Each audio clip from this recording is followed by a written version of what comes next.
of Spanish in my stories alienated them. My Mexican characters, they said, were too stereotypical and not quite believable. Yet when white students wrote about a culture other than their own, they were praised for their efforts, echoing the way non-native Spanish speakers like Ernest Hemingway and Cormac McCarthy have been praised for their use of the language. Convinced I needed to take these comments into consideration, I began to minimize and italicize the Spanish in my writing.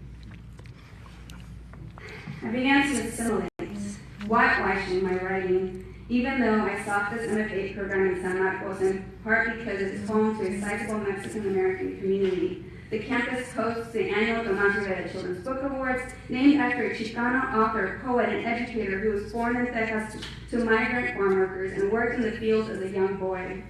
I expected the same type of diversity in the MFA program, but every time I received a new syllabus, I found maybe one or two voices like mine, then lots of French literary theory, as well as Saunders, O'Brien, Monroe, and Hemingway, all good, but also all white. And yet somehow I still couldn't believe it when the program director told me Chicano realism, a style that incorporates fantastical or mythical elements into realistic fiction focused on Chicanx narratives, isn't academic. The director lumped in my work with Gloria Ianzandua and Richard Rodriguez, two completely different Mexican-American writers with dissimilar perspectives on identity and writing styles. Don't even get me started.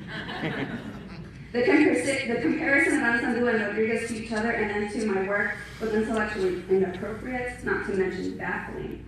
Are Verne, Flaubert, and Beauvoir all similar writers because they are French? But maybe Ianzandua and Rodriguez were the only Chicanx writers the program director recognized. I know I don't write like them. I do, of course, write about identity. I continuously find myself defending it in all aspects of my life, and writing at Texas State was no different.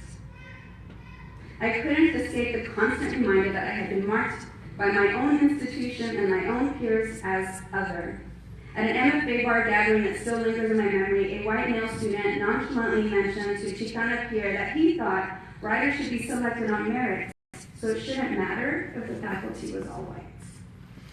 I found myself exhausted by these off-putting fights towards colorblindness, which are all too common in the writing industry. The 2014 Vida Count, which tracks gender inequality in top-tier publications, not only reconfirmed the gender disparity within the industry, but also took race into its analysis, revealing an even greater gap. As a woman of color, I fight on both fronts, race and gender.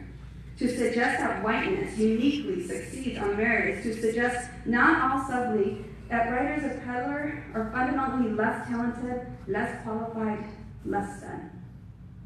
I finally addressed my frustrations in my last workshop. We sat in the traditional circle and introduced ourselves. When it came to my turn, I unapologetically asked readers to refrain from my critiquing the Spanish in my writing. That introduction turned into a red-faced Chicana rant, which I later channeled into a final essay that I hope the faculty couldn't ignore. I met up with everybody my last month at Texas State University. I met with the vice president, I met with the Department of English chair, I met with the Dean of Liberal Arts. They humored me, they gave me a smile, and I never heard from them again. Then, when I went to follow up, the same week of graduation, I was told by the Dean of Liberal Arts that since I was an alumna, that I needed to start back with the new incoming program director.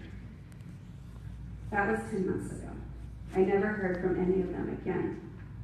But I know the same problems still persist. I hear it from my new community of women writers of color, from the school with whom I'm helping to build a new creative alliance of resistance. We first met, appropriately enough, at the only independent bookstore in Austin focused on Chicanx, Latinx, Native American literature, Resistencia bookstore.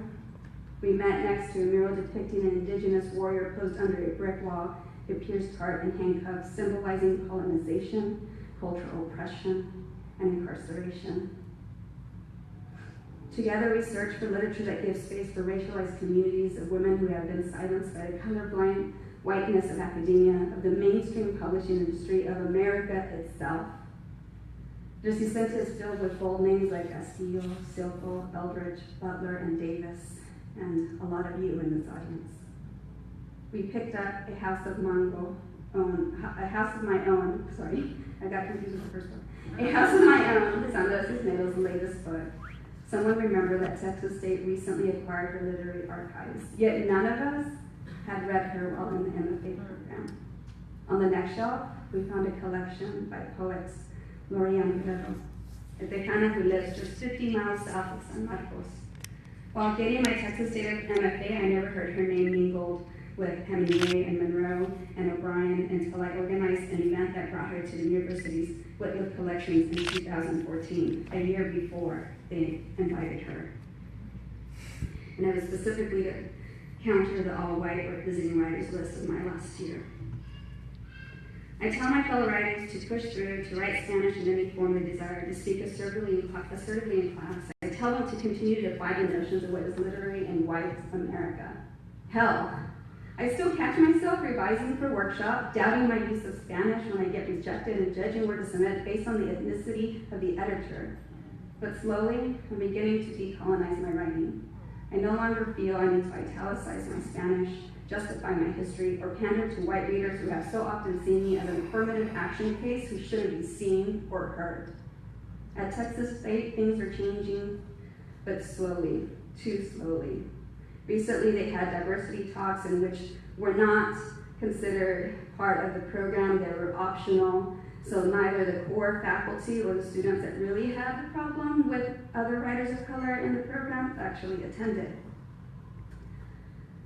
So I won't be convinced of the university's commitment to diversity until it's ingrained in the everyday makeup of the MFA program's faculty and curriculum, rather than occasional and optional conversations outside of the classroom.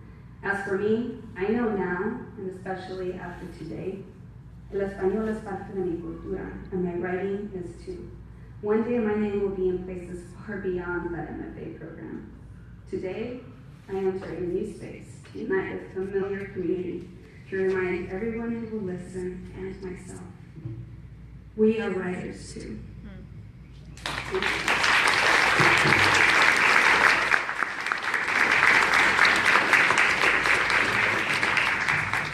Any more beers? Next, I get to introduce Marisela Barrera. Marisela Barrera is a theater artist and writer. She has performed, written, and directed jingles of plays in Dallas, with Guadalupe, and in San Antonio with the Guadalupe, Attic Rep, the Playhouse, and Jumpstart. She holds a BFA in acting from SMU and is pursuing an MFA in creative writing, literature, and social justice from OLLU, where she is a graduate fellow. She currently writes for the River Report. Please welcome Marisela Barrera. Yeah.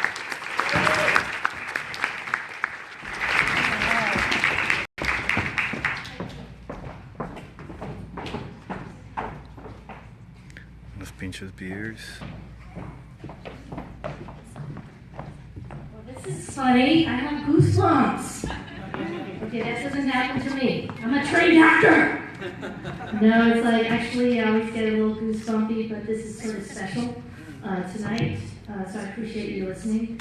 And I was debating fiction or nonfiction, so I think I'm going to go with the nonfiction vibe here tonight. And this is a piece for out-of-towners, just a little moment in time in San Antonio, and I offer it to you especially, you out-of-towners.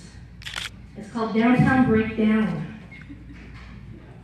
My VW wagon stalled last Thursday night at the far left lane of St. Mary Street in downtown San Antonio. 5 warning signs simultaneously lit up about 15 seconds before the car crunked, including ABS, airbag, bolt failure, tire pressure, and steering. I looked up the steering symbol in the symbol book because I'd never seen this one before, and the catalog read, "Stop driving now." Shit. I had no choice. Of course, I had only 20% of phone juice left to Google for a tow truck. It's not easy for me to call a friend and ask for help, and I rarely do. I usually deal with life's pendejadas on my own, sometimes relying on the kindness of strangers. There are good people out there, like Sam, the sanitation guy who stopped to protect me from the bad guys. He turned up in his big city truck with flashing lights just minutes after I stalled.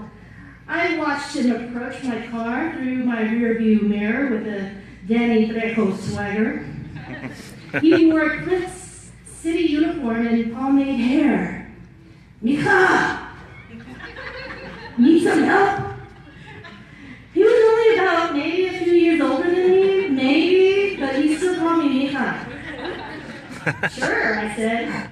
Sam, the sanitation guy, poked around under my hood while I waited on the tow truck. Did you hear anything before it died?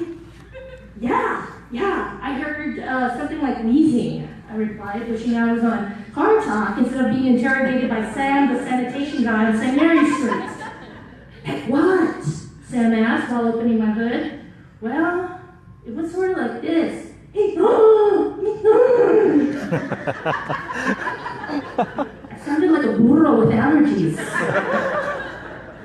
If only I had my toolkit, he wished. No te preocupes, the tow truck's on his way. I love San Antonio. I could code switch from English to Spanish to almost anyone without getting funny looks. And now this, we know, is happening across the nation. The tow truck arrived actually 45 minutes from then, and even though the Vato kept calling saying he was only 10 minutes away, and I tried to call him Vato because A, he sounded like one on the phone using elongated vowels, B, he used Spanish on the phone, and C, I am a Chicana. The tow truck Vato had a problem with his GPS. No, hombre, shit, on this house in your street, joven. I hope that he would not show up at the Ford truck in the rope. Sam, the sanitation guy, was settling in. He rolled up his sleeves and leaned his right foot up against the brick building. I don't want to keep you, I said. No worries. This is part of our service to the city of San Antonio. Helping pretty girls make sites right. Women do not have to be sitting in the bar to be hit on. It can happen anywhere. Especially with a broken down car. I just wanted to use the last 10% of my phone to Facebook about my downtown breakdown. But Sam was in the mood to talk. So, what do you do for a living? I do not have my elevator speech perfected, even though I sat in on at least 2 entrepreneurial workshops with the sole purpose of perfecting a 1-minute infomercial about my life's work. I'm a cultural worker, I said. I usually respond cultural worker and leave it there. Sam did not leave it there. So, you work for culture? I like culture. I like our city's culture. I could be long-winded when a stranger asks me about what I do for a living. It's not an easy thing to explain. Being a working-class independent theater artist in the city that's just now learning how to support the arts is a challenge. San Antonio is not the greatest city in the U.S. to find work with a BFA in acting. We do not have an equity theater that pays living wages. We do not have a professional theater training program cranking out MFAs in theater. We do not have any Chicanas in artistic leadership positions carving out an exciting contemporary performance season in a venue in Central AC. I'm available. Trying to explain my occupation to a person not in this world is even tougher. Lucky for me, Sam was ready to tell me about himself, and I was ready to listen. Man, I can tell you some stories. I've seen some things working downtown for 17 years, he said. Oh, really? Tell me more. What's the weirdest thing you've ever seen? Halloween, a few years back. You know those apartments over the Majestic? A girl fell. Yeah, from an open window. Probably drunk. You know those peepholes up there above the sign? She got stuck up there, over the sign, but her arm was cut off and then landed on the sidewalk. There was a crowd coming out from a show. I remember. Everyone thought it was the best Halloween gag. But no, man, that was their real arm. And the rest of her was caught up about the sign. I saw it. Called 911. I always called it in. Sam had my attention. He went on and on and on and on. I managed to squeeze in paz descanse. Then there was this drunk guy that got shut up, Sam started. I egged him on, he continued. Yeah, he came out of the bar and called some guy a fag. Yeah, the dude, not the drunk guy, came around with his buddies and just shot him. Bang, bang, bang. Sam used his hand like a gun. Thumb up, index finger pointing. I was right there. I had this jacket on. Sam fluffed out his orange reflector jacket. I was looking for blood, thought I was shot, but I wasn't. I did a side move like this and dodged the bullet. Sam did a side move that maybe saved his life, then continued. Man, that drunk guy was shot up good. You don't hear about this stuff on the news. All the stuff, the mess downtown, the mess in downtown San Antonio. Sam, part of the city sanitation crew, was here to help clean it up. Anything weird happened when the Spurs won the title? I asked. A conversation with a stranger in downtown San Antonio almost always circles around the Spurs talk. Nah, said Sam. Everyone was just happy. About this time, an actual tow truck, not a Ford truck in the road, pulled up, and about half a minute, I had two vehicles with flashing lights helping me. As soon as Sam left, the tow truck vato asked the inevitable question. So, what do you do for a living? Thank you.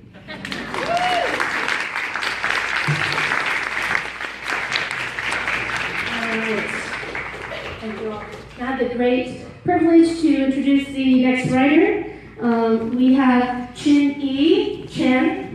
She is the author of The Heart's Traffic and Recombinant, and it's forthcoming, right? And co-editor of The Revolution Starts at Home, Confronting Intimate Violence Within Activist Communities. She's I don't know how to pronounce these, Cunningham, Lambda, Watering Hole, and Callaloo Fellow. She knows the fellows. And they're part of Voices of Our Nation's Arts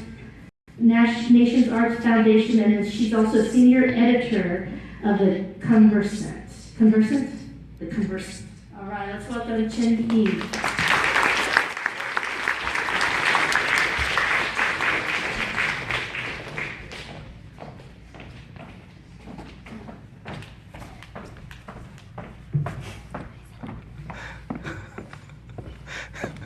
I have like I'm going to read two pieces. One is a little older.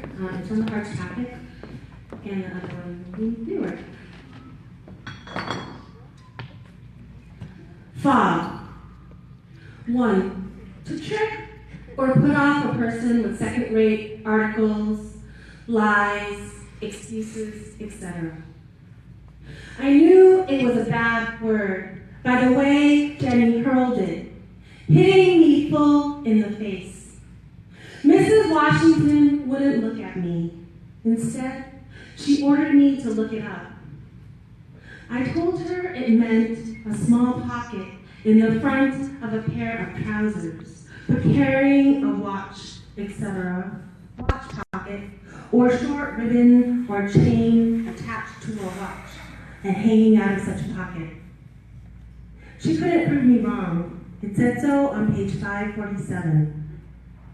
2. To get rid of something worthless by deceit or trickery, palm off. Kathy, with the red ribbon, whose back was my landscape every morning, said hello to me in Mr. Hall's class.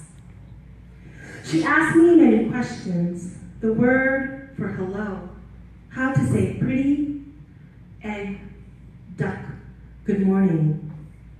Kathy did not talk to me if Courtney, Amanda, Jenny, and Keisha. If Arthur, Jeff, Winston. I told her ugly for pretty, Quail for duck. Shut up instead of good morning. I told her that her Chinese name was Li. 3, free on board. 4, foreign body.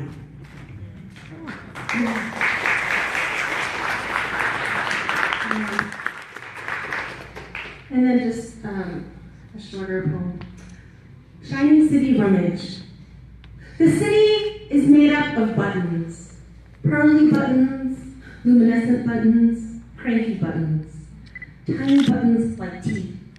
Trumpet buttons with a clatter as a song. Buttons with handles. Buttons with holes in the middle where their hearts should be. Buttons desperate for transfusions. Buttons hoping to be zippers. Buttons masquerading as the tab of Coke cans. Buttons searching for provisions. Shriveled and parched buttons desiring. Rejected buttons from the floor. We eulogize buttons when the city goes down for the night.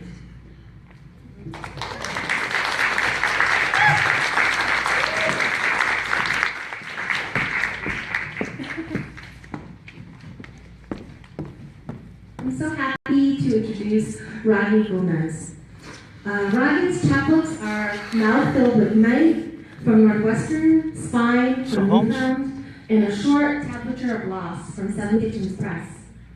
His poetry has won the Drinking Gourd Prize, Gloria Anzaldúa Poetry Prize, and Rain Arroyo Chapbook Prize, and has appeared in Denver Quarterly, Barrow Street, Blackbird, Diode, Salt Hill, and Drunken Boat.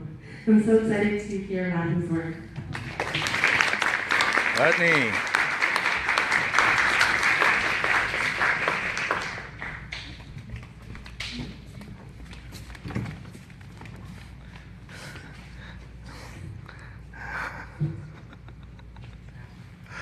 Good evening, everyone. Thank you so much for the opportunity. I'm going to read 2 poems about my mother. My mother passed away a couple of years ago. Today we've been talking about legacies and family, and so I thought these would be appropriate. So the first one is called A Short Tablature of Loss. A funeral home before the funeral. The ghosts it despises. Evaporated holy water, Messiah of satin roses. The prayer before it becomes a prayer. In the throat, the machine for lamenting. Musk of kindling after fire. Char as in, these hands are reaching, but all they can grasp is the air.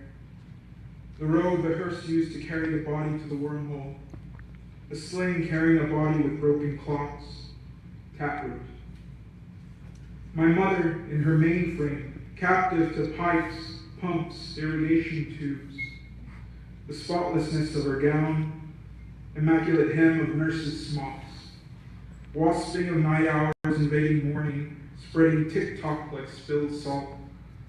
The way they pull the needles off, as if freeing a smoker's lung from its escutcheon. My grandmother in her wheelchair at Good Samaritan Nursing Home, rubbing a rosary into dust, and flecks of gold leaf on her lap, and the way she would stare at a space in the wall, as if God was speaking in that very language. Hurricane calm, before the posts prayed. Coven of whistling thorns. After the relocation of water, blessing and blessed. Coming home to that shack on Guadalupe, how the lawn had yellowed as phlegm, how the blocks under the house had worried themselves loose. My father, who had lost his leg in Korea, sprinting along the fields to save our grapefruit from frost, and in his speed, 2 spinnerets playing pat cake. The mark of the poor, tentativeness. A body crumpled into cassocks, the sunflower field where it was abandoned, and the moon in its resignation. The dream of all hunters, to justify an absence that requires the sacrifice of innocent things. Pulling petals from a dayflower to form a fence. Smoothing a rock to make a false eye. As if creating the missing of things could cure the loss of some others. Thank you.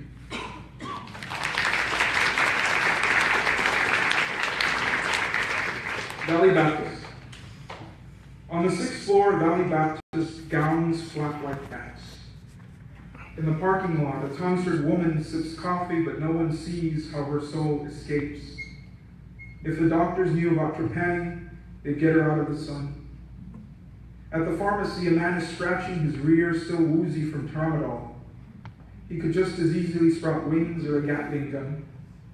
Will it be hotter this year than last? Will the Spurs ever win again? A shirtless man rubs deodorant outside his open car, shifting seamlessly from a nursing job to pizza delivery.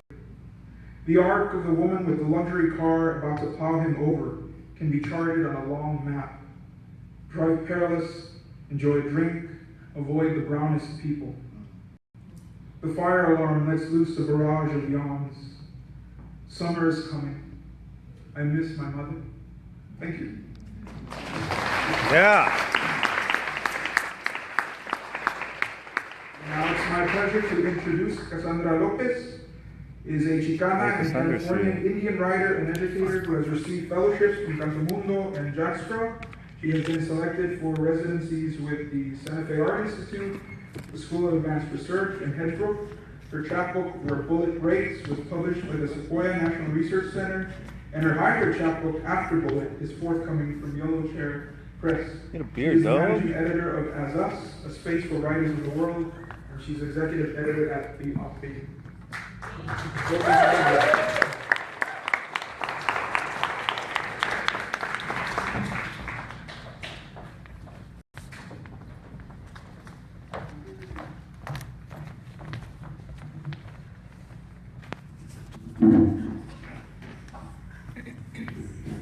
I'm going to read two poems. This is called 4th of July, San Bernardino, 2015. South of the freeway, fireworks spit out the whole of July. Booms blare louder than black fires, thundering into sky. My friend says, no one cares if we burn ourselves down here. Past 30th, we spark and catch fire so easily. We brittle as palm leaves, we dry as brush and concrete. Here on 10th, we prop up cannons on poles of chain link fences. Here on 10th, dogs howl or cower as fire-hungry teens slow cars with their jolting limbs crashing into each other in the center of the street, like this is the center of the world. I'm always leaving, but this still remains the center of my world.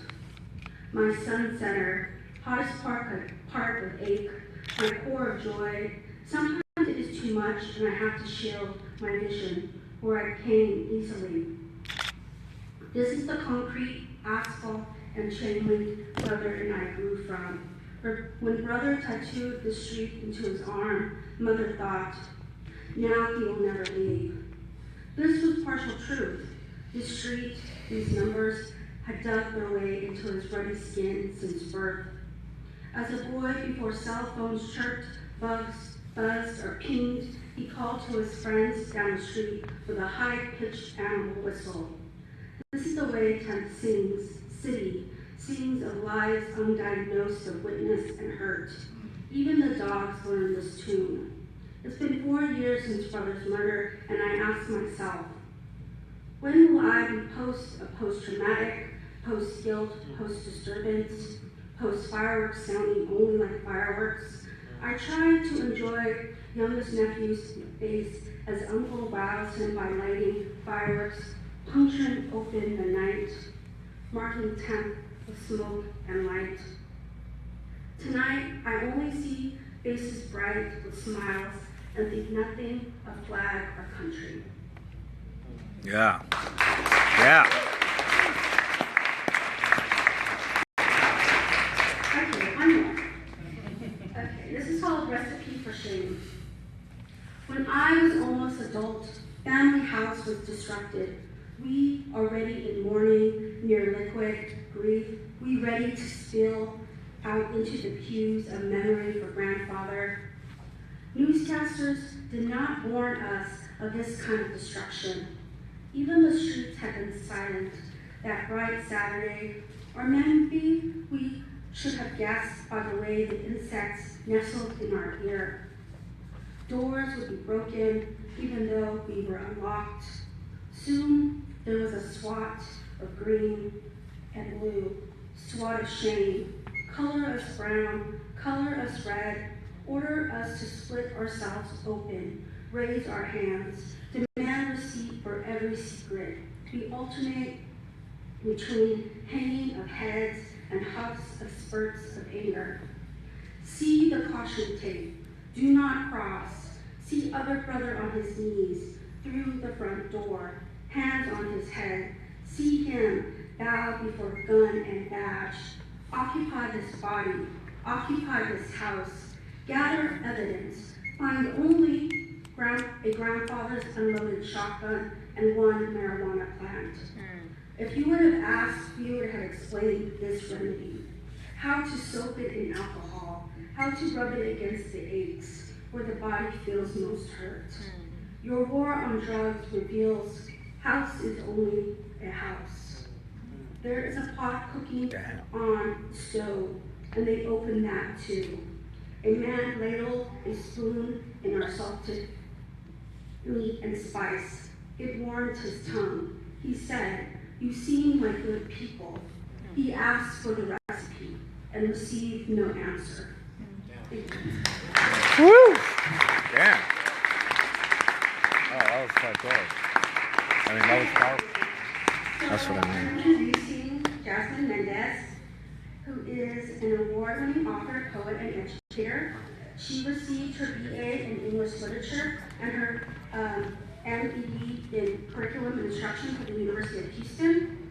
Mendez has been published both nationally and internationally, and her first memoir, Island Dreams, was awarded Best Young Adult Latino-Focused Book by the International Latino Book Award in 2015.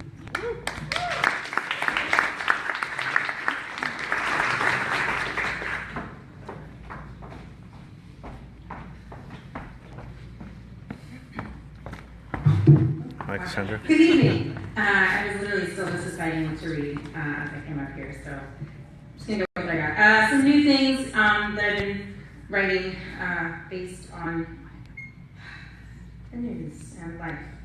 So I'll start with this. I have 3 short pieces.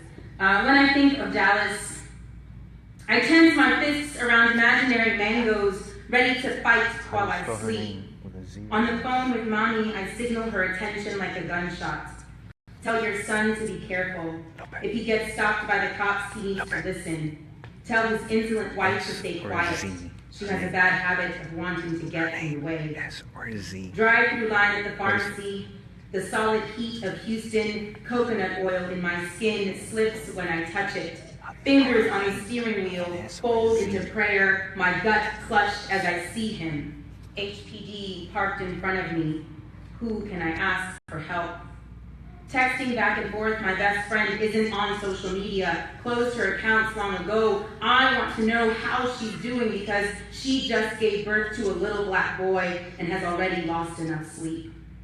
I crossed into Texas at 13, defended my Latinidad like a profession, laughing at Papi when he said, in America, a dark-skinned Dominican is a nigger, just a nigger with a Spanish name.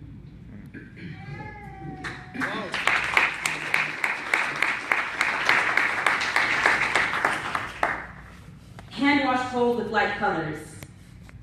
I wish I could leave my skin at home sometimes. The way I do my keys, my purse, my wallet, my scarf, my jacket, and my umbrella. Clothe myself with only the cotton of bones. Unzip my veins to breathe and thread and bead my ligaments into the hyphens that hold me all together. I leave my skin at home and wash my blood of language. I'd scrub and rinse and leave her there to let her stains be hollowed, let her scars be bleached, let her collagen cling to heat and air, watch her flesh spin, then cycle, fast, then slow. Wring out her gelatinous melanin, wrinkle her free, and spread her thin like sweatshop cashmere sweaters draped over kitchen chairs, salty from hard labor. damp with the dread of erasure, condensed with, can you see me now, puddled in every pore. I'd leave my skin at home if I could, and let her lie her flat, no, let her hang to dry. Let her slip back on, let her shrink and weigh just a little less.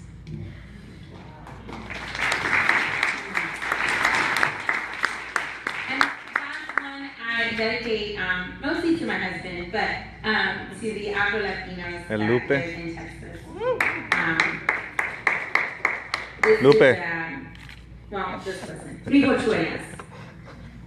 Dear Texas, little Mexico, please don't take my Spanish away. Yo hablo español. I speak Dominican. Rolled R's and missing S's punctuate every loud como tu ta that is thrown against your ears when you ask me once again, ¿Qué dijiste? What did you say? As if a Mexican and a Dominican spoke two different tongues. So I've learned to adjust for you, slow down for you, elongate the vowels, articulate accents, and staccato every consonant like a mariachi trumpet for you. Replace my childhood language with words that won't ring in your ears like drop bombs and try to fit in for you. Guineo is a plátano. A plátano is a plátano. Bizcocho is a pastelito is a tamal. Salsa is not the fire in your hips, but flames that burn your lips and tickle the back of your throat. Ahorita means later instead of now. And I drink horchata instead of morir soñando tu popote and never a caliente. But please, dear Texas, little Mexico, don't take my Spanish away.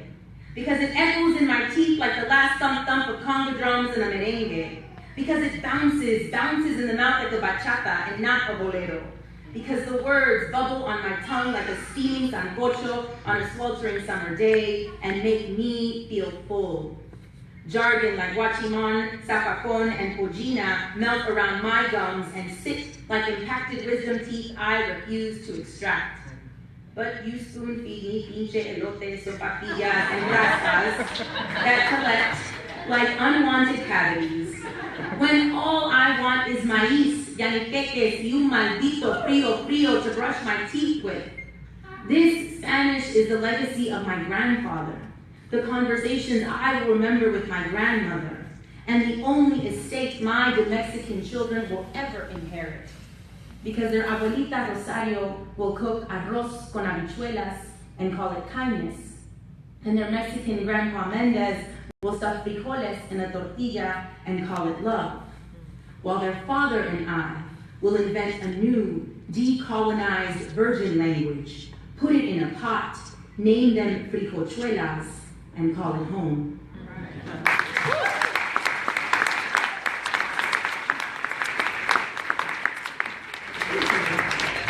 And last but certainly not least, I have the pleasure of introducing Javier Zamora, who was born in El Salvador and migrated to the U.S. when he was 9.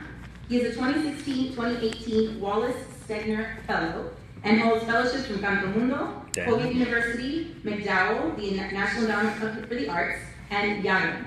His first book is forthcoming from Copper Canyon Press in the fall of 2017. Welcome, Javier.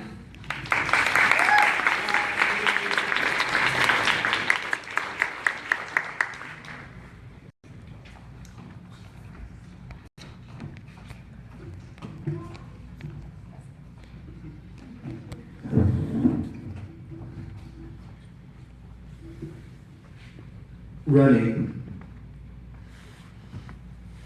You've heard there's no fence, there's a tunnel, there's a hole in the wall. Yes, the wetbacks are running. We crave water, our piss turned the brightest yellow, the drybacks are running. I was the only child slipping my backpack under the rancher's fences. You think, right now, no one's running? They sweat, shadow, ship their ship there for the cactus. The drybacks are running. If you call me illegal, call me wetback, will end in putazos. If you call me alien, you're equally fucked. One thing's true. I'm that dark blue van that dropped us deep in a dirt road and picked us up in Highway 82. I do not know where they are. I do not know where the ones are that ran deep when German shepherds, when helicopters, when Negro trucks. But I do know some nights they return to say, sobreviviste.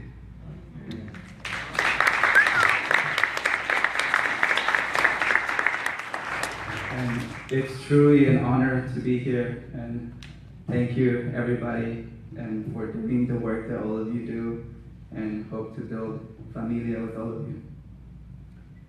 Let me try again. I could bore you with the sunset, the way water tasted after so many days without it, the trees, the breed of dogs, but I can't say there were 40 people when we found the ranch with the thin white man, his dogs, and his shotgun. Until this 5 a.m., I hadn't or couldn't remember there were only 5 or 7 people, not 40. We'd separated by the Palo Verdes, we, meaning an 18-year-old ex-gangster, a mom with her 13-year-old, and me. 4 people, not 40. The rest, I don't know. They weren't there when the thin white man let us drink from a hose while pointing his shotgun. In Spanish, he told us, if run away, dogs trained attack. Water must have felt like water, my throat like a throat after days without liquids, and the dogs, maybe they could have killed us. When La Migra arrived, an officer who probably called himself Arizonan, Hispanic at best, not Mexicano like we called him, said buenas noches and gave us pan dulce y chocolate. Procedure says he should have taken us back to the station, checked our fingerprints, etc. He must have remembered his family over the border, or the border coming over them, because he drove us to the border and told us, next time, rest at least 5 days. Don't trust anyone calling themselves coyotes. Bring more tortillas, sardines, alhambra. He knew we would try again and again, like everyone does.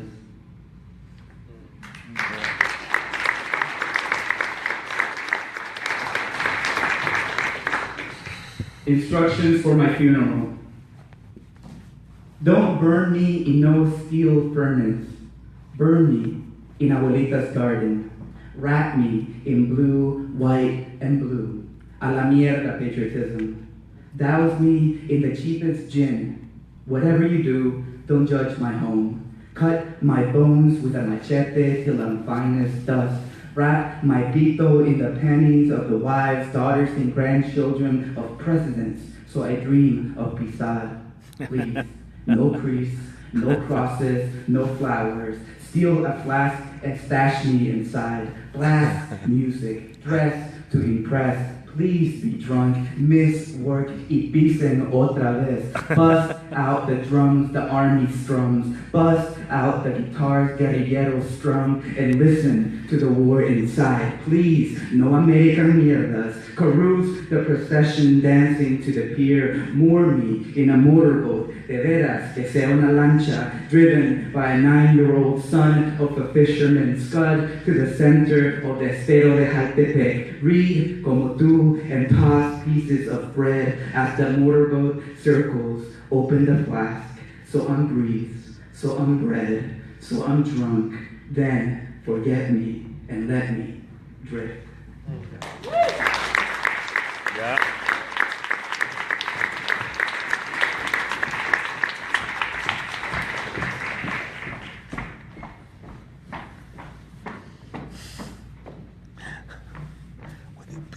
No, I'm not up here for another 2 kind of rants.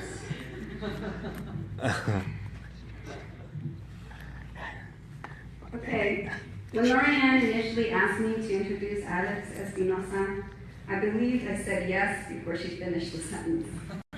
So I thought, okay, this is where I'm supposed to come up with something witty as a fangirl. But of course, that's when writer's block kicked in, so I resorted to the internet. Just so you know, Alex is not the author of The Dream Within and Other Stories, as pointed out on Amazon by a 1-star rating titled Mistaken Identity on May 28, 2008, when an unsatisfied customer wrote, "Buyer beware, this book of stories is not by the author of Stillwater Saints, as I had expected. The writing is, to say the least, not the quality I had anticipated."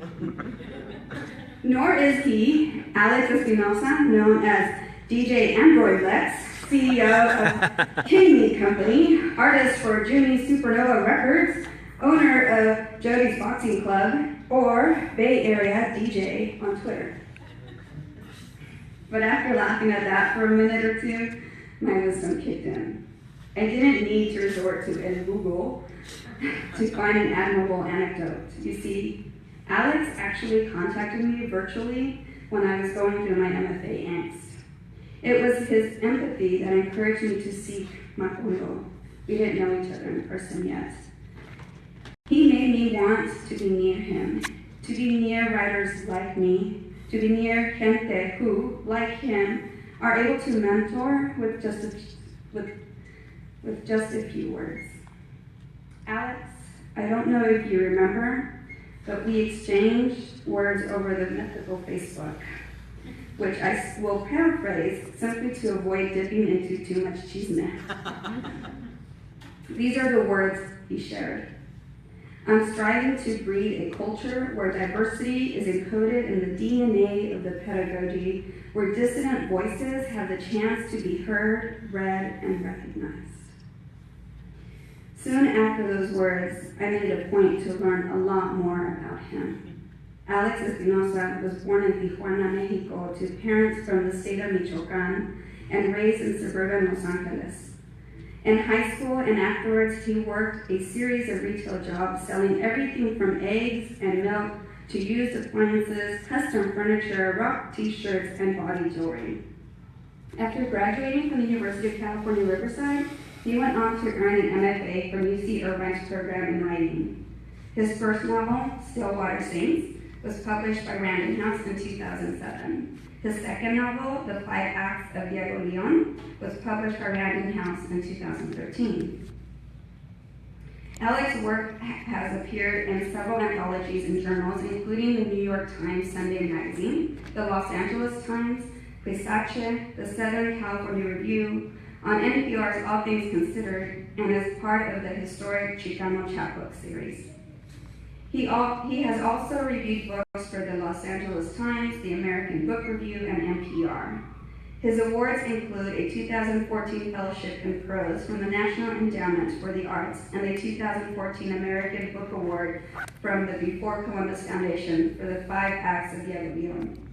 Additionally, as you all may know, along with Canto Mundo, Alex is an active participant of the Squaw Valley community of writers and serves on the board of Cal Humanities, a statewide nonprofit whose aim is to connect Californians to ideas and one another in order to understand our shared heritage and diverse cultures, inspire civic participation, and shape our future.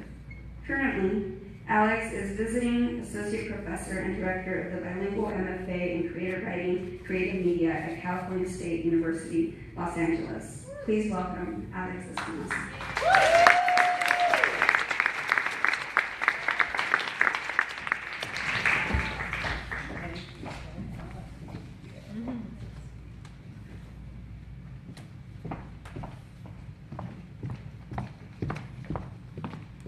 I was gonna jump up on stage, but after that introduction, I think I'd fall flat on my face. So I'm gonna spare everyone. Thank you so much. That's one of the sweetest introductions I've ever had. It's so great to be here. I came to Macondo for the first time in 2003. After I had met Sandra Cisneros when she came to read at UC Irvine. And I went up to her and she signed my book, and she immediately asked me what I was doing there. And I said, I'm a writer in the MFA program. And she said, well, I run this workshop. It's very clandestine, small. Would you be interested in coming? And I nearly jumped out of my skin because sitting before me was a writer who had influenced me in ways that I don't think she even realizes. I came that year after a particularly rough workshop in another city with another writer who was tough, to say the least. And I came here to San Antonio, and I only knew 2 people when I came to San Antonio. Only 2. I knew Sandra Cisneros, and I knew my longtime friend, who's in the audience right now, Annalisa Nazareno. Annalisa and I grew up together, and we were kids in La Puente. Those are the only 2 people I knew when I got off that plane. By the time I left, I had an entire community of people who were incredibly supportive, who were lovely, who challenged me in ways that I'd never imagined, who taught me how to defend my work more than anything, and who really taught me how to party, how to have a good time. I think that's important.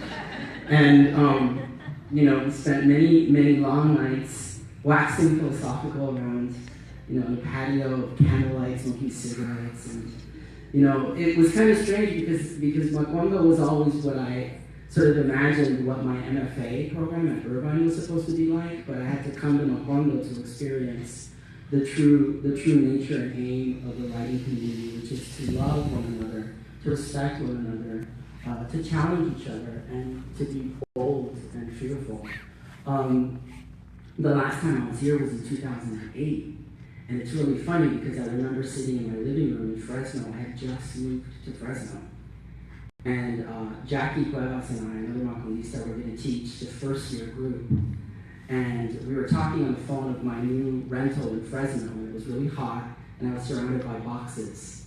And I got on a plane, and I flew here, and I taught the workshop. And it's very strange that listening to Sarah's introduction of me, I just accepted a new position. I'm going to be moving to LA again this coming year as I'm going to be the founding director of that MFA program at Costa LA. So I'm thinking if timing and fate works out right, the next time I come here 8 years later, I should probably be switching careers again. I don't know, but I think I'm kind of done for a while. But it's San Antonio. I tell people honestly, I think I was a Texan in another life because I've met so many wonderful people here. I've had so many wonderful champions of my work, and I can't see myself now as a writer, as an educator, and as an activist without thinking about Texas and without thinking about all of you and thinking about Macondo. So thank you so much for what you've given me, and it's an honor to be able to be here to be able to give back. I'm going to do something that I think I feel that I can do in front of you guys because you're all my family. I'm going to read you the opening section of the book that I just completed.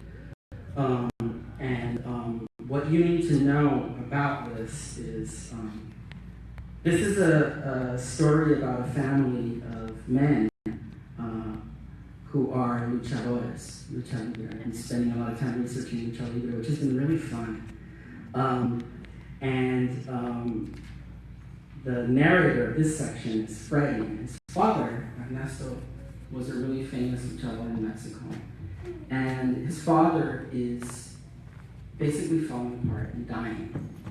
And his son is trying very, very hard to keep his father together, and he's having a hard time realizing that his father, who he once associated with bravery and athleticism and strength, is falling apart. It's his father's birthday.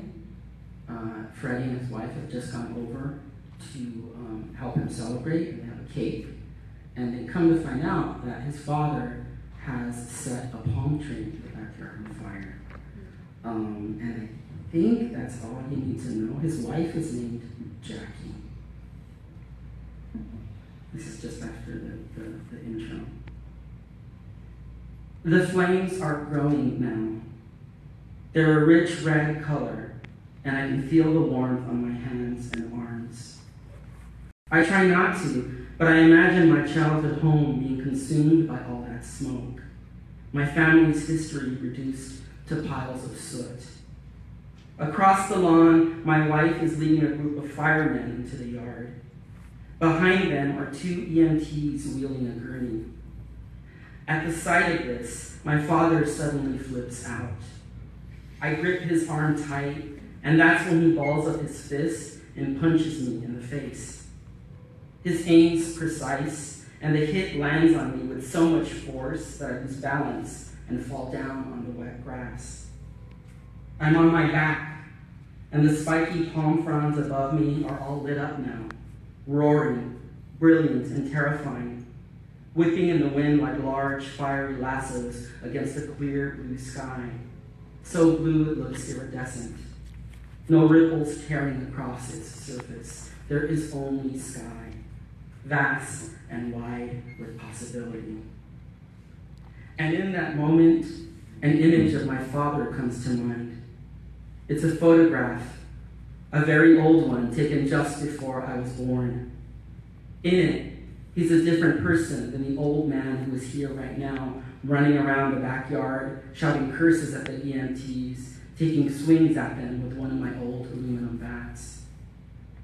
In that picture, my father defies gravity that prevents us from rising up into the air and floating off and away. Behind him, there's a truck.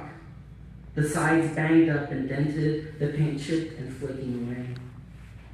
The bed stacked with bricks 3 and 4 high, and he holds one in each hand, his fingers dusted with rust-red chalk. He's growling, though my mother liked to say that he was laughing. To me, it's a growl. It's fierce and powerful, and there's a wild look in his eyes, primal and unpredictable. He's in the air, having leapt off the back of the truck. His knees are tucked up against his chest.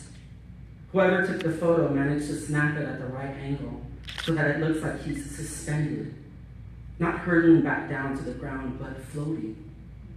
He soars, my father.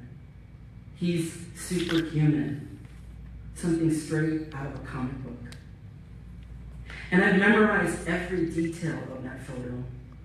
His plaid bell-bottom pants, the untied shoelaces and mismatched socks, one blue, the other black with yellow stripes. The Budweiser beer sign hanging from the side of the building. A little girl in a green coat darting across the street, blurred and ghostly. To my father's side, there's a shadow stretching over the concrete sidewalk. It's small, and anyone else would miss it because it looks like nothing more than a smudge, a flaw, a subtle trick of life. But it's my mother. More precisely, it's my mother's stomach. She's 9 months pregnant with me. The man in that picture, that's how I think of my father. A winged serpent god, high-flying, acrobatic, a daredevil. A man who took wild chances, somebody who never gave up. He sought out those challenges. He lived on the edge, and in that moment, I am just a shadow, a thought. I'm something far away and distant. I can't imagine my mother's face. All she is in that brief crack of time between my unknowing and knowing is a stomach. The skin stretched out over the belly, pulled tighter than a drum. My mother and I are incomplete, but my father isn't. He's whole. There he is, right there, and no part of him is missing.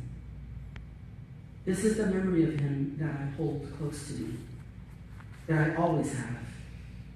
Ernesto Vega leaping out of the bed of a truck, holding a brick in each hand.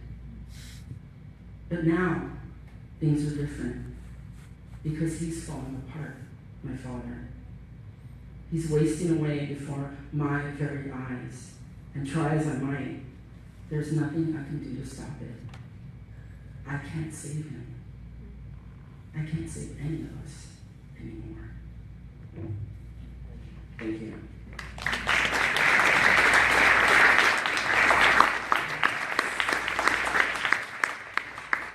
So I'm going to read you a section a section of my first novel didn't make it into the final cut, and this is a piece I actually workshopped here at Macondo, and it didn't make it into the final book, the final manuscript. My agent and my editor were like, I think we need to get rid of this one, and I was really sad. But it ended up finding a home in an anthology. And at the time that I wrote it, it's a story about a young woman who is a mother, and her best friend really wants to be a mother, and she's been trying to get pregnant. But the narrator in the story understands motherhood a little differently. And she believes that her friend she wants to get pregnant and be a mother, but for all the wrong reasons. And the narrator, who is unnamed, is watching her friend go through this and thinking, like, you don't know what it's like. A friend of mine at the time read a version of this and said to me, I think you're getting motherhood wrong. I was like, you think? Because I'm not a mother, and the last time I checked. And she said, yeah, just spend some time with me. So I drove around with her in her van. She told me a story about how one of the things that happens when you become a mother, she said, is that suddenly everything is incredibly scary. Right? The whole world is a dangerous place. And, given recent events that have gone on in our communities of difference, it sort of was like I was trying to figure out what to read, and I thought of this one section, and I thought it was so relevant that I felt I wanted to read it in light of what's really recently happened in our communities, and how we're suffering right now, and how more than anything we need to cherish one another, and we need to hold on to one another, and we need to embrace one another. We were in the bathroom, and my daughter Lydia was in the tub. I turned around for just 1 second, and she fell and hit her forehead. Next thing I know, there's blood everywhere, and she's crying. My husband Henry was at work, and I didn't know what to do. So I held my baby, and I squeezed her, and I tried to shush her. I panicked. There was so much blood. It dripped all over the bath mat. My head went dizzy, and my legs felt rubbery and loose as I ran down the hallway to pick up the phone. Call 911, Henry shouted at me. What are you calling me for? Hang up and call 911. When help came, I was sitting on the couch with her, holding a rag over the cut, pressing down on it real hard. I was so afraid to let go that the paramedic had to use both hands to pull mine away. And outside, the neighbors had come out of their houses, watching the big show, and I felt embarrassed when I realized everything was going to be fine. I didn't even notice when Henry showed up. He shook the paramedic's hands and thanked them for saving Lydia's life, even though she wasn't in any real danger. I was still numb. There was so much blood. And Lydia was crying so hard, and she was in so much pain, that even thinking about it now makes me feel queasy and sick and shake from the fear. And you see, that's the thing about babies.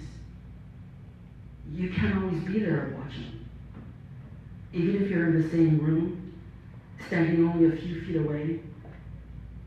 That's the thing that scares me the most sometimes. That keeps me up. I'm always thinking, what if I'm not there the next time? What if she gets hurt real bad? This is what my friend doesn't get about timing, about how hard it can get sometimes with a baby, how real scary.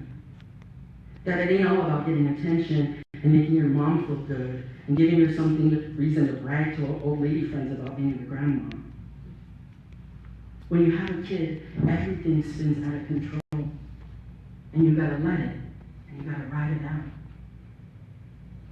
Sometimes I think I'm not a good mom because I got pregnant too young, because she wasn't planned, because I let my baby down that one time in the tub, and in the back of my head, I know there'll be more times just like that, and I try to shake those thoughts away. My friend asking me what I want for her gets me thinking too much about the future and what's ahead, and I can't see that far. Part of me doesn't want to. So here's something I'll say to you that I'd never admit to anyone else. Sometimes I'm jealous of my friend because she's still real young, because she's still got time to do herself up and look all pretty. When we're walking down the street, she gets the whistles and the honks from the cars. It's never the one pushing the stroller. And all that you give up when you become a mom. And suddenly, this world's a scary place, and it gets scarier every day. Every day, there's something new and dangerous, something waiting to snatch our babies away.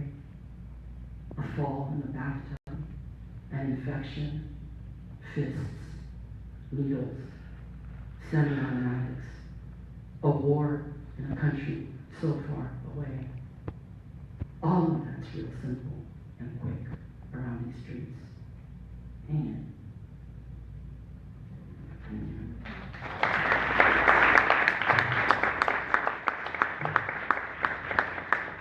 I'm gonna lighten things up a little bit. I just realized I didn't bring my second novel to read, but I think that's okay because it's a really depressing book. There are scenes in it, it's a Mexican Revolution, parts of it take place, and some really, I was doing a lot of research, and there's a lot of horrible stuff going on at the time, and writing these scenes that it was like episodes of The Walking Dead, so I forgot it. So I'm going to read you something from Still Ever Saints. And, oh, you have it? Oh, Sarah has it. I don't know. All right. Okay, maybe I'll read something from it. This is from my first novel, Still Ever Saints, and it's a wedding proposal. A character in this section, her name is Nancy, and she is taking her fiance to meet her father, and she and her father don't get along. And what you need to know is that Nancy has been teaching Daryl to speak Spanish. This is to all my friends in the IE audience.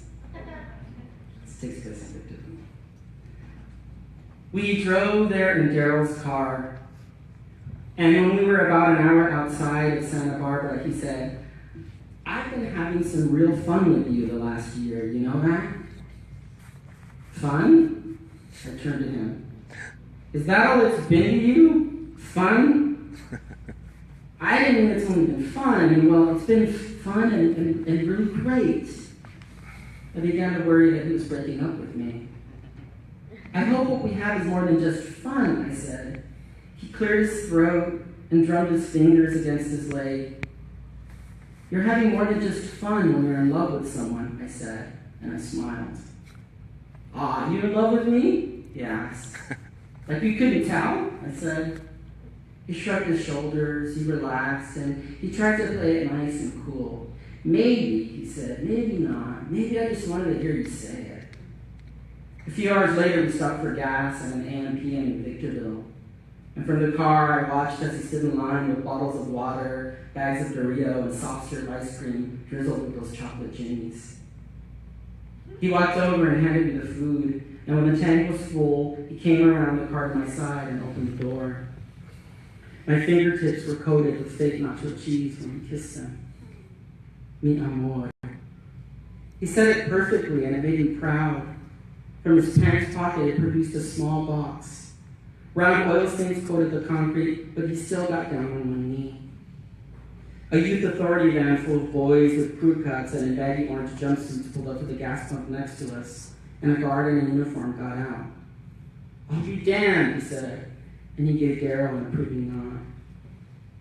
He proposed to slap each other on the back and cheered, and one of them said it was fine. A woman knows these things. Nancy's very dramatic. A woman knows these things. She knows it's right. When she sees a man on his knees, the grime coating his legs, his skin, the scent of petroleum and popcorn on his clothes, she can't help it. Am I right? She loses herself. She thinks about that moment just before the doors to the church opens as the wedding march begins, and her relatives and her gray tias sit in the pews wearing funny hats, balls of tissue paper pressed against their noses. I saw Daryl there, and the desert behind him opened up, vast and wide and untamed, and the sky was so purple.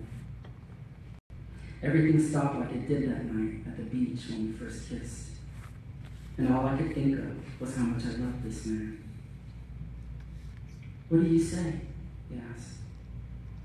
And for a minute I could see the hesitation in his eyes, a moment when he questioned what he'd done. "I bought the ring just before we left, and I've been carrying it this whole time. My brother said I was fucking nuts. It feels good. I almost chickened out back there, before you said you loved me." Inside the store, the man in the uniform was at the counter. He said something to the attendant and the people behind him in line. Everyone looked over at us. A woman scooping relish under her hot dog stopped. People leafing through magazines put them down and stood still. Daryl held the ring up. I closed my eyes, took a deep breath, and said, "See." When he slipped the ring on and kissed me, the people in the store cheered, the boys clapped and hooted, pressing their hands against the iron bars of the van's windows. The hot dog woman walked over to the car. "You're gonna make a darling bride, sugar," she told me, and I winked.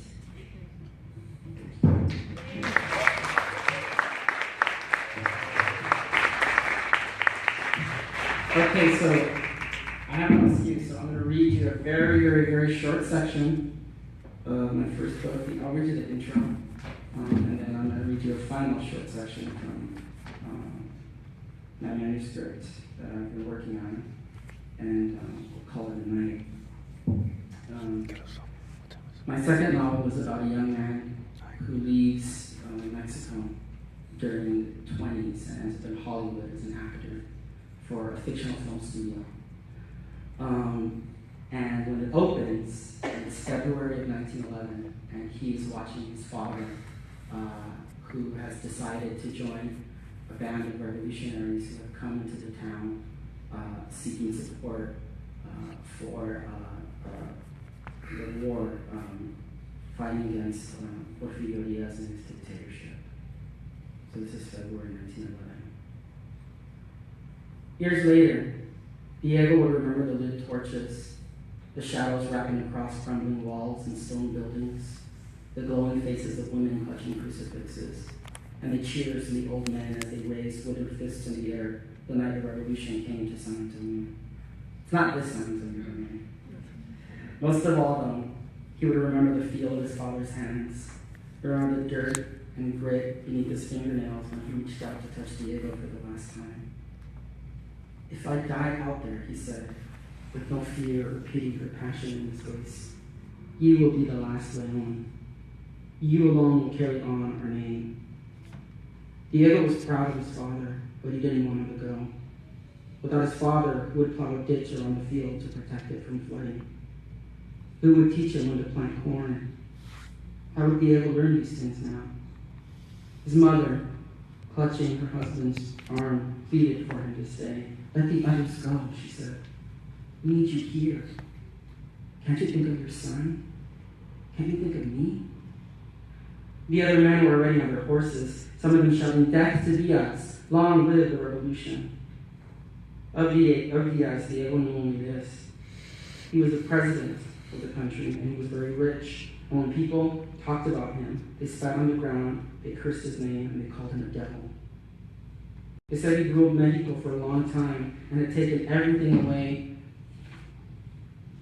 from the poor and given it to the rich. But then people called for a revolution, and men like his father were rising up against him.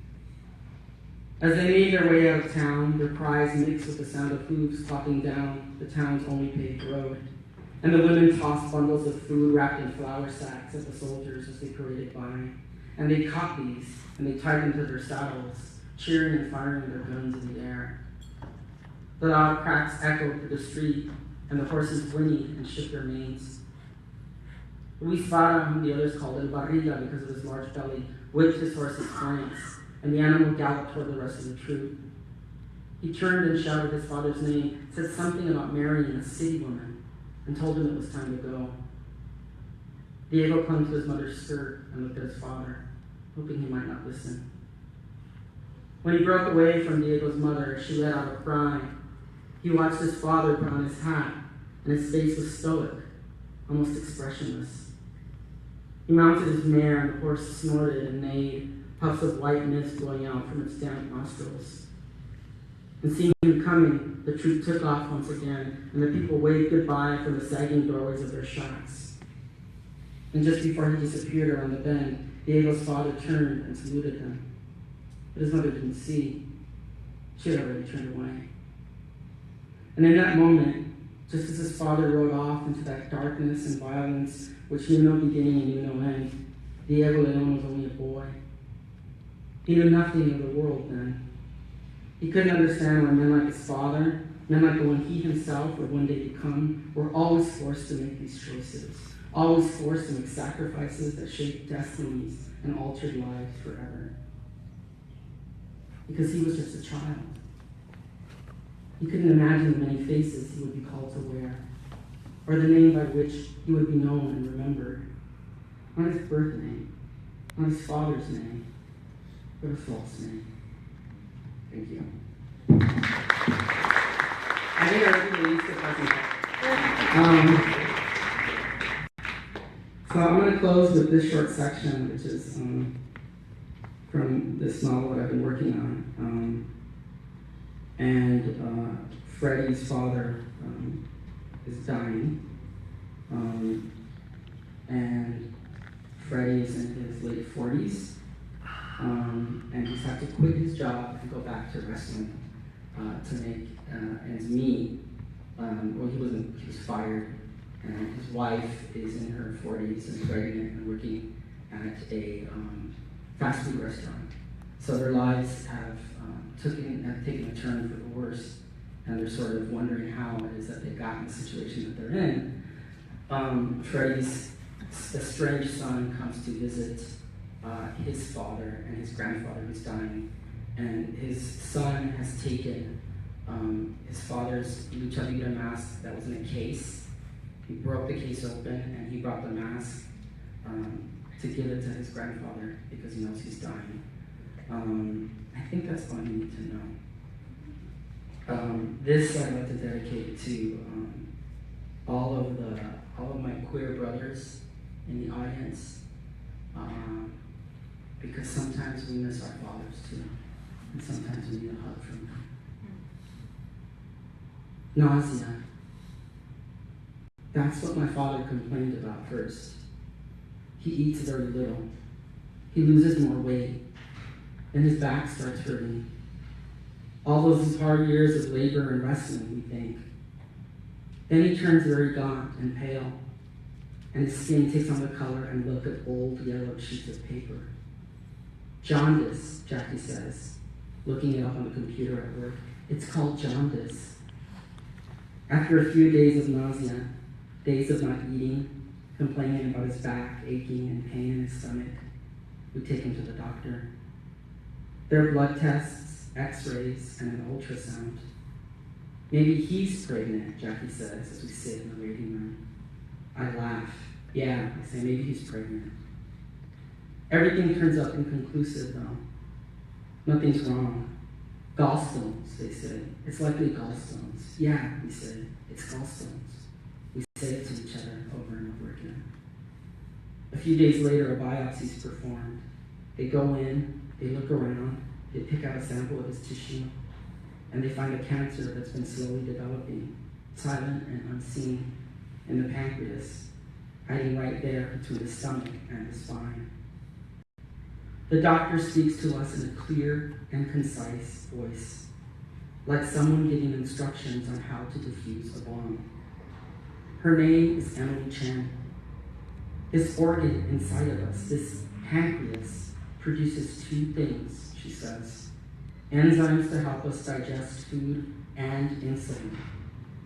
She holds her hands out, small, frail things that look more equipped for molding clay or painting canvases than for removing tumors or transplanting bad hearts and livers. The pancreas is about this wide, she says, pale pink in color and shaped like a fish.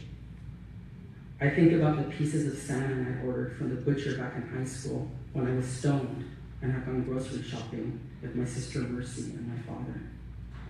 I remember the dream I had later that night, my mother coming to me, saying she loved fish and that she could breathe underwater. This cancer is particularly tricky, Dr. Chen says. Her hands folded in her lap now.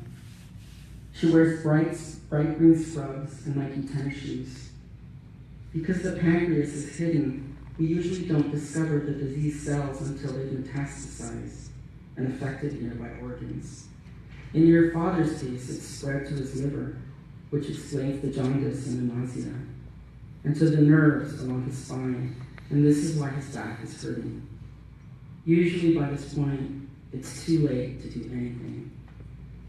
What about radiation? I ask. Emily Chen shakes her head. She talks on, her voice gentle and serene, about the 4 stages of pancreatic cancer. He's in stage 4, what she says is the most advanced. We can certainly put him on chemotherapy treatment, but I'm afraid the side effects will be worse than the cancer itself. His body's frail, she explains, ravaged.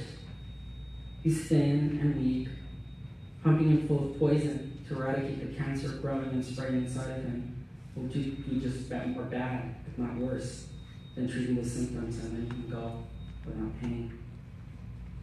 What are you saying? Jackie asks. She clears her throat and nudges me with her elbow. Who has the authority to make medical decisions for Ernesto? Emily Chen asks. Jackie squeezes my hand and looks at me through tired, puffy eyes. He does, she says, my husband. Right after my mother passed, I was lying in bed, sleeping. My father shook me and told me to wake up quickly. He led me by the arm out into the living room. He held a slip of paper in a blue folder. He handed me a pen from the pocket of his robe. He was granting me power of attorney.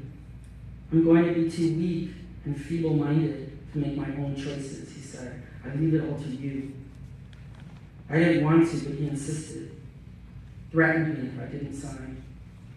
I remembered how my hand shook that night as I held the pen. I remembered him gathering the forms and leaving without saying a word to me. I remembered missing my mother. I remembered sitting in the dining room and sobbing, wishing the hurt would just go away, wishing we didn't have to get old and fall apart and die. My father, I tell Dr. Chen, after my mother passed away, he had me sign these forms. We'll need them, she says. I look at my wife, confused. My mind races. There's a baby on the way. I've just lost my job. She's working part-time at a restaurant, and I'm dressing up in tights and a mask on the weekends just to make ends meet. Where does cancer and my father's dying wishes fit into this equation? Who has time to remember where a form like that would be? A form signed by a stupid, troublemaking teenager who had just lost his mother. We have it, my wife says. She places her hand on her stomach as if to comfort the baby inside. I know exactly where it is. I was going through some of his boxes in the garage and I found it. Then she asks, how much time? How much time? And Dr. Chen sighs and clears her throat. and she says in a voice so small it's almost inaudible, 1, maybe 2 weeks at the most. The morphine would help with the pain, they say, but that meant he would sleep a lot. On the 3rd night, he suffers a mild stroke. Not uncommon, Dr. Chen assures me. His organs are weak, his heart working extra hard to pump blood and oxygen to areas of his body that still think everything's okay. When he isn't sleeping, his eyes are open and he stares off into space, mumbling things, stringing words together like nursery rhymes. My sister calls first. She's at the airport, she says, catching the first flight out. Move! I hear her shout. My fucking father's dying, asshole. Move! My boy is here. My son. I place my arms around him and we hug. And for a brief moment, the tension's gone and the awkwardness between us fades. And we are father and son again. That's all. Just a man and his child. And I think how beautiful this is. He removes his sunglasses and approaches the hospital bed. Abuelo, he whispers. It's me. I brought you something. Gradually, my father opens his eyes, squinting as his pupils adjust to the shift in light, as he's called back from the edge this one last time. And I try to imagine what we must look like to him. Bits of dust, no faces or arms or legs, shadows probably, just smudges. My son Julian reaches into the bag he's holding, the paper cracking and tearing. The white fabric of his mask looks gray. The embroidered edges, though, the ones outlining his eyes, nose, and mouth, those are still bright blue. My son flips it around, loosens the laces along the back, and turns to me. I lift my father's head, hollow now since all of his thoughts have vacated. His hair's damp, his scalp oily and pungent. Julian's hands move gently as he places the mask over my father's face, adjusting it until it's perfect, until he can see his eyes through the slits and his nose and mouth over the openings. You still look badass, abuelo, Julian tells me, and it's true, he does. It's like watching a light bulb flicker off and on, fighting hard to remain bright and strong, illuminating all the weakness that surrounds us. When my father and I fought together, I could step inside the ring. I could intervene and help him, but now I can't do anything but watch him struggle to breathe, watch him gasping for air, his open mouth, a dark point devouring all that light. All that remains is this memory of him, these lingering thoughts, this broken body that's run its course, that's done its time. My mind's everywhere and nowhere now. The television's on. A mattress store is having a sale. A fake plant hanging in the air duct in the ceiling quivers, trying hard to get my attention. Outside, tree branches sway. A hawk circling in the warm twilight sky screeches. A pack of coyotes gather together near the edge of a creek high up in the mountains. They lick their paws. They sniff the air around them. And they catch the scent of death and decay. And they howl in unison. Come, they beckon me. Come and weep with us. I'm inside my father's dying body now. I'm beside my mother's neglected bones. I'm with my sister soaring across the sky, marveling at the curve of the earth as the airplane she travels in tips its wings toward us. I'm with my son, with the marks on his body and with the origins of his desire.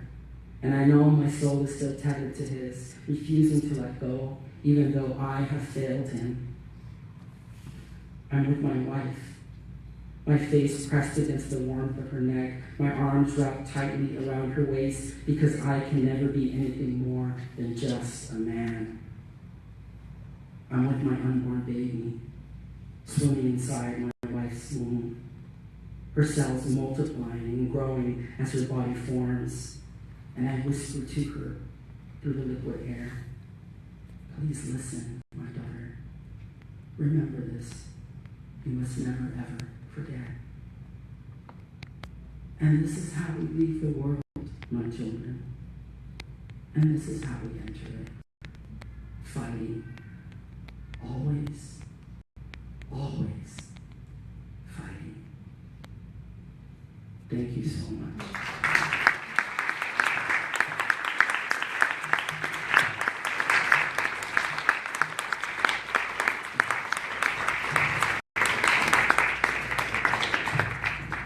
That's it. Good booze.